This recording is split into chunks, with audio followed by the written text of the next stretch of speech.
The February 2023 earthquakes in Turkey left an indelible mark on the nation, impacting 11 provinces and affecting over 14 million people. More than 50,000 lives lost and approximately 160,000 buildings collapsing or severely damaged, including 520,000 apartments. The disaster exposed critical vulnerabilities in existing structures. The affected region, home to 15% of the country's population, saw significant disruption, with 3.3 million displaced and 2.3 million people forced into temporary shelters. The devastation spurred an ambitious plan to rebuild, aiming for 680,000 new earthquake-resistant homes and infrastructure within a year. Advanced engineering technologies like seismic isolation systems proved essential, enabling some structures to withstand the powerful tremors while others crumbled. Recovery costs are estimated at over $103 billion, equivalent to 9% of Turkey's 2023 GDP. But how will Turkey tackle the monumental challenges of rebuilding its cities and infrastructure while ensuring sustainable, resilient solutions for future earthquakes?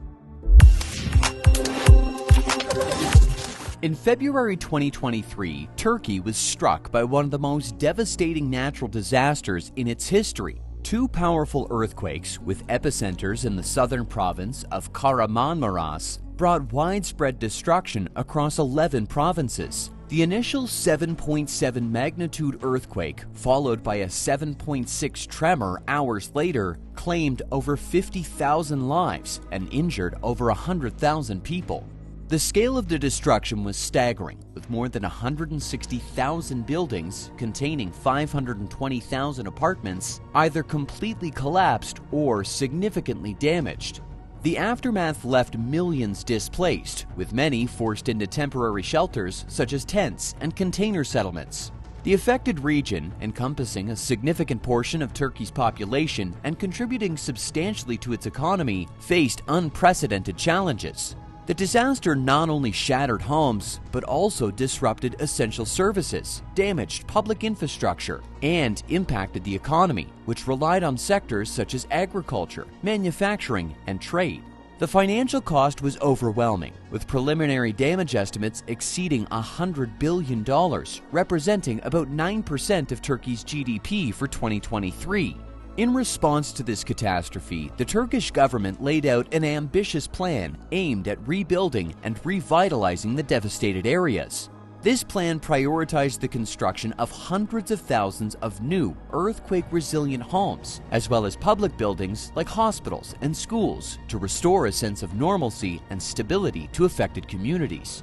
The urgency of the reconstruction effort was clear, but so was the necessity for resilience in the new infrastructure. The plan highlighted the importance of adhering to strict building codes designed to withstand future seismic activity, ensuring that the mistakes of the past would not be repeated. To support these monumental efforts, the World Bank announced $1.78 billion in assistance, including $780 million from existing emergency projects and $1 billion for reconstruction. The funds aimed to rebuild municipal infrastructure and strengthen public buildings, underscoring the critical role of international partnerships and the bank's disaster management expertise. As Turkey embarked on this massive rebuilding effort, the integration of modern engineering practices became essential. Technologies such as seismic isolation systems, which had proven effective in reducing damage during past earthquakes, were considered vital for minimizing future risks. The recovery plan also called for sustainable, climate-resilient solutions that would incorporate efficient land use, improved energy management, and better water conservation practices, making the new structures not only stronger, but also adaptable to environmental challenges. This reconstruction initiative aimed to rebuild structures and foster safer, more sustainable communities, reflecting a collective resolve to rise stronger from the disaster. Reconstruction efforts began by focusing on essential public infrastructure, such as hospitals and airports, vital for maintaining community support and continuity of services. Building structures in seismically active regions like Turkey demands a strategic approach that incorporates resilient construction technologies. Seismic isolation systems were among the key innovations implemented in this phase. These systems, designed to significantly reduce ground shaking experienced by buildings, proved effective when tested under real conditions during the earthquakes. Facilities equipped with this technology recorded up to a 75% reduction in shaking, ensuring that critical buildings could remain operational when they were most needed. The construction plan also involved meticulous ground assessments to inform design and material choices. Building foundations were reinforced to counteract ground liquefaction, a phenomenon observed during the quakes where saturated soil loses strength, causing buildings to sink or tilt.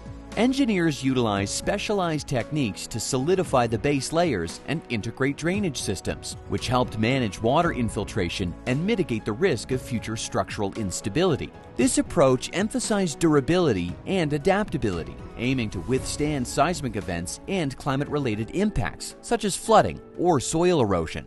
Moreover, the process was fast-paced, driven by a commitment to restore normalcy for the millions displaced. Initial works prioritized modular and prefabricated structures, which could be quickly assembled to provide temporary shelter and restore basic living conditions. Prefabricated units were tailored to meet modern safety standards, incorporating energy-efficient insulation and ventilation systems. This focus on rapid deployment did not compromise quality. Instead, it ensured that the temporary solutions adhered to contemporary building codes, minimizing risks for residents and ensuring their safety while permanent housing was underway. Rebuilding housing was an immense undertaking, with projects aimed at constructing hundreds of thousands of new residential units within tight deadlines.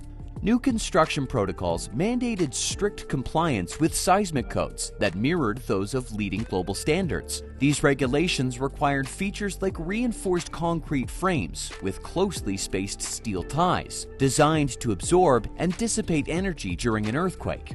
Columns and beams were engineered to bear the brunt of seismic forces, minimizing damage and preventing catastrophic collapses. The emphasis was on not only meeting, but exceeding existing safety norms to build a framework of trust among communities affected by previous failures in structural integrity.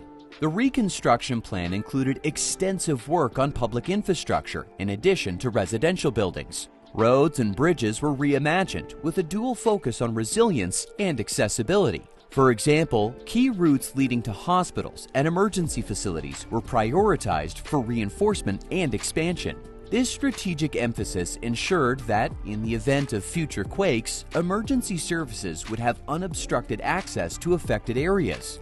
Bridges were reconstructed with advanced materials capable of flexing under pressure, reducing the chance of cracks and collapses. In line with these recovery efforts, substantial work is being done to enhance transport links to support the region's growth and recovery. One of the key projects involves the renovation of Heyday Airport, which has faced a complete overhaul, including a new runway to increase the airport's capacity. This will ensure that Heyday can handle the rising demand for air travel, which is critical for both reconstruction efforts and long-term economic revival. Moreover, the Iskenderun-Heyday Highway has been reworked to improve connectivity and ensure smoother access to the airport and key urban areas. These improvements aim to support short-term recovery and position Heyday as a more accessible region for future development. Energy supply lines and communication networks also required significant attention. These essential services were redesigned to incorporate redundancies and flexible joints capable of withstanding sudden shifts. Engineers introduced energy absorption systems in key sections of power grids and communication towers, allowing them to absorb tremors without fracturing. The use of updated transmission poles and reinforced cables formed part of a broader strategy to ensure uninterrupted service during future seismic activities, safeguarding essential utilities that communities depend on daily. The construction approach also integrated sustainable practices. Rebuilding efforts included the use of eco-friendly materials and energy-efficient designs. For instance, new residential complexes featured solar panels and systems to recycle rainwater, reducing strain on local resources and contributing to long-term sustainability goals. This step aligned with broader aims of creating climate-resilient cities that could adapt to environmental challenges such as droughts and heat waves. both of which are expected to become more frequent in southern Turkey. Urban planning efforts emphasized the creation of cohesive neighborhoods that supported physical reconstruction and community revival. Residential blocks were planned to include public spaces, green areas, and pedestrian pathways that fostered social interaction and a sense of community. These layouts were designed to improve air quality and offer natural cooling during hotter months, blending practical resilience with quality of life enhancements. These efforts have aimed not just to rebuild, but to reimagine a more resilient future for Turkey. But can these ambitious plans withstand the financial pressures and resource limitations? As construction progressed, challenges emerged that tested the limits of available resources and logistical capabilities. Inflation and economic constraints posed significant barriers, impacting the cost and availability of essential building materials like steel and cement. Import costs surged due to currency devaluation, pressuring project budgets and timelines. To mitigate these issues, sourcing strategies shifted to prioritize local production where feasible, supporting regional economies and reducing reliance on costly imports.